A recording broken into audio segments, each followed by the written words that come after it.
承德县的德东正在进行停车场工程，有民众发现讲有人偷载建筑的废弃物去内面偷盗。环保局推荐讲，这内面有50多栋的建筑事业废弃物，也已经嫌犯移送地检署侦办啦。对着嫌犯的脚步来到工地，地区内底会使看到互人偷盗的建筑废弃物。黑色布棚砍掉的拢是柴壳、砖仔角、粪扫等等的废弃物。负责再来偷盗的司机讲，是另外一位姓刘的查甫人委托伊处理的。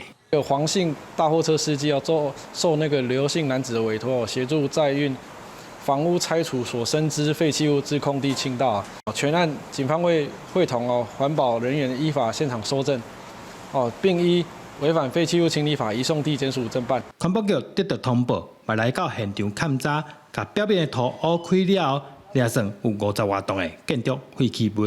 里面它就很多是类似像建筑拆除业会有的废弃物，那还有像什么废床垫啊、废木材、废 PVC 管、废帆布，还有什么玻璃、砖瓦这些保丽龙这些，还有很多的那个生活垃圾都埋在底下。警方依照违反废弃物清理法，把案件移送地检署侦办。嫌者落尾若是互人起诉，而且判刑确定，会当关1年到5年的有期徒刑，各上悬1500万的罚金。记者刘君豪，新竹报道。